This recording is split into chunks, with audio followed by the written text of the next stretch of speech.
Who is that happy-go-lucky 6-year-old circa 1960 something?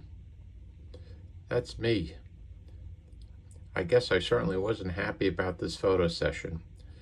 However, this is about a 3-generation story, a coming to America story, so to speak.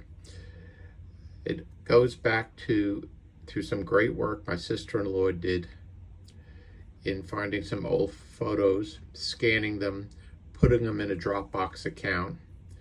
We now as a family have an online way in the cloud of seeing our family photos. However, I want to warn you up front, this is only going to be about 10 minutes. I know what it's like when you go to somebody's house, they pull out the old family albums and you're there for an hour or two trying to stay awake. I'm going to keep this to a 10-minute YouTube. Where did it all start in our family? Well, it didn't start in the 70s, because in the 70s I was able to grow long hair and cover up those protruding ears that I had in the 60s. It all started here with my great-grandparents. This is Wilhelm Dahlbaum, his son Anton, my grandfather, and his 3 sisters, my grandaunts. They were quite a family. After the devastation of World War I in Cologne, and they were from Cologne, in fact, it was so bad they were starving.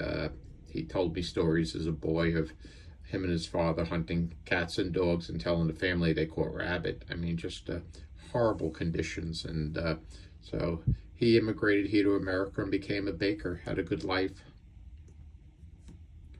That's my great-grandmother. You could tell those cows aren't misbehaving. My other great-grandfather on the Austrian Gucci Slovenian, that area has changed borders so frequently. They came here as Gucci's. Today it's modern Slovenia, Ljubljana. I guess he's going off to World War I. An amazing stories I've heard about these grandfathers, constantly in one war after another. In fact, Anton's father, Wilhelm, had part of his skull blown off in the Boxer Rebellion War. They put a metal plate in his head, they put some skin over it, sent him home, he was fine.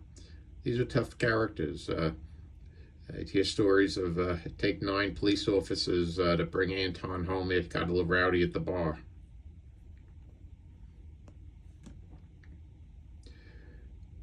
After the devastation of World War I, this is a home they built from the rubble, believe it or not. I mean, not bad from rubble. So Anton comes to America, meets his wife, Helena, or Helen, and they worked in a bakery, started their own bakery business, and that was a big part of that side of the family, was the bakery. That is my mother and her father, Anton. Anton was from Cologne, not the stereotypical, really tough type Germans of that year. Very sensitive artist. He would cry at a sensitive cartoon or movie, just a really sensitive man. That's Anton and his son, my uncle, Uncle Bill. 3 generations of Williams, Wilhelm, Uncle Bill, and my brother Billy. All great men. Unfortunately, Uncle Bill was a bit of a playboy, and he prematurely died at 45 of a heart attack. Not a real healthy lifestyle that he lived. Anton, the last few years of his life, would still go to the country with us. He had a stroke, so we kind of help him into the car and the station wagon, pack up the 6 of us and Anton and go to upstate New York. What wonderful memories. This is Anton back in his prime, in his Model A, with his wife Helen, my mother.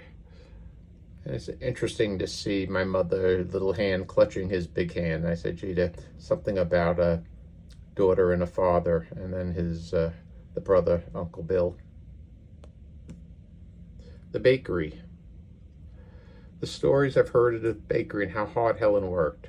From a young lady, Helen there worked from sun up to sundown until she was in her 60s, pretty worn out, retired at 65, died at 66. Very difficult life. Aunt Agnes. Aunt Agnes was the bossy sister of Anton. In fact, she'd come over the house, rearrange my mother's furniture. She'd leave. My mother would put the furniture back where it was. Quite a lady. I heard many stories about her and her husband, Alphonse.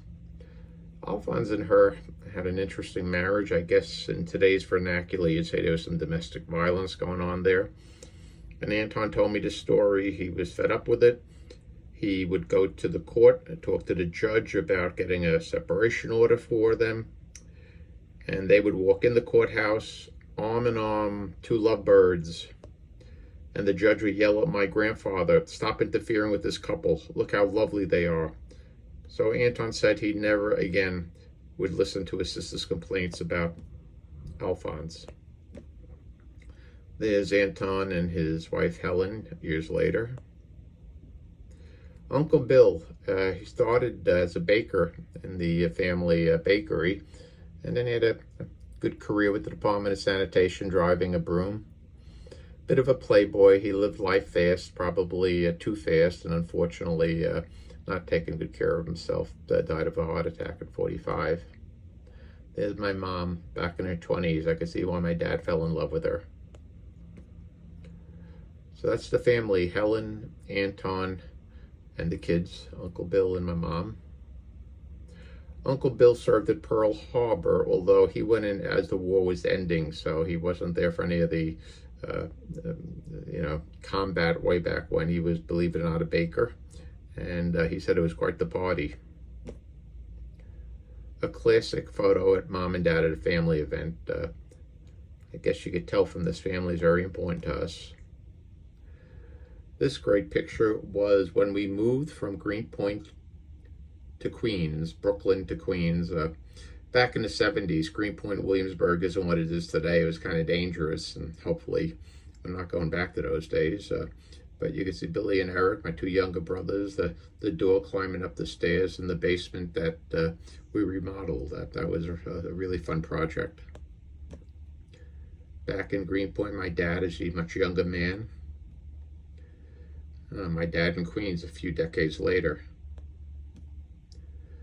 My dad had these friends. He's very close up in Queens, and my brother's father-in-law is one of them, and his two friends. And my brother Eric, very creative. He took this picture, and my dad loved history. He would read 1,000-page books on Grant, Lincoln, and so my brother superimposed other friends, MacArthur, Grant, Lincoln. I remember many Sunday breakfasts with my dad discussing these men with him.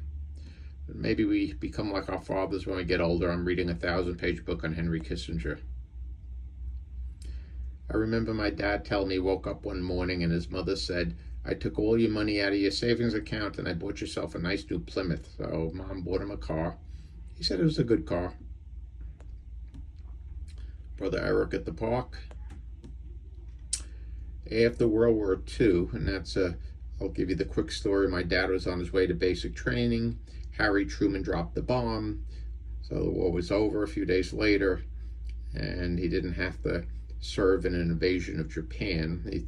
He said they were being trained at the million-man invasion of Japan, so I may not be doing this video if Harry didn't drop the bomb. He comes back from the service. He opens up a grocery store. First one did okay, then he expanded. And I often think of the old saying, more businesses fail because of indigestion versus starvation. And business went out of business. However, he had $9,000 in debts. This is like 1950. And he paid them all off, and he's very proud of that. He didn't go bankrupt. He paid his debts. That's why they called him the greatest generation. That was the truck he had when he owned the grocery store. Believe it or not, he dated my mom in that truck. The bakery was across the street from the grocery store, so you could see how they met. My cousins, very close to my cousins, 3 cousins, is John, Angie, Joanne. We used to drive out to Belmore. Many memories there. They'd come to Brooklyn. To this day, we still chat with them. Grandpa. This is Grandpa on the father's side from Naples. He's an interesting story. At 7, he was the youngest of 14 children, not the best behaved, so they put him out on a cabin. He was a cabin boy, sailed the 7 seas. During World War I, the Germans were sinking the freighters, so him and his buddies, when he was like 14, decided maybe we'll jump ship in America, and he had a wonderful life here in America. My father and his father, his wife died young. My grandfather, Gaetano, at 47, so I really didn't know her well. Yeah, they were close, although Grandpa did drive my father crazy at times. 3 generations. I'm smiling a little bit more. It's myself, my grandfather, and my father in the backyard in Red Hook, Brooklyn, which is now Carroll Gardens.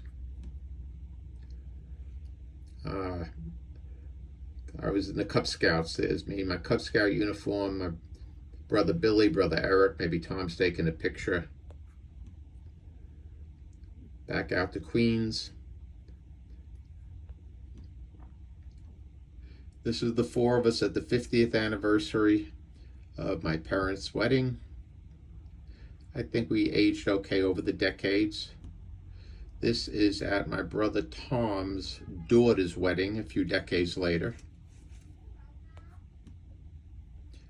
Grandfather teaching us as young men how to make a good punch, very important. That include a lot of vodka. Brooklyn, our dining room table at Brooklyn. Many formative discussions around that dining room table. The family in Queens. We had many pets as I was growing up. This one was interesting.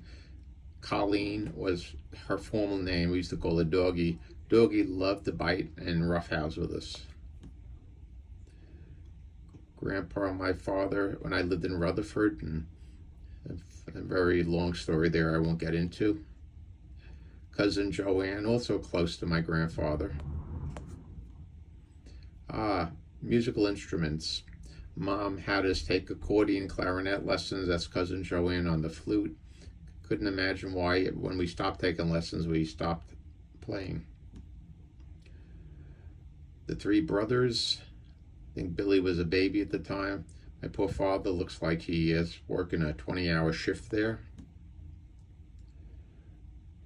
Back to me in my youth with my brother Tom. I think there was just 2 of us at this time back in the day. So that's the story of the Robertazzis, Dahlbaums, 3 generations later. I'm very proud of the legacy we have. Both I'm proud of my 3 brothers. I'm proud of the children we have, all doing great here in America. And I think great legacy to the grandparents and the great-grandparents.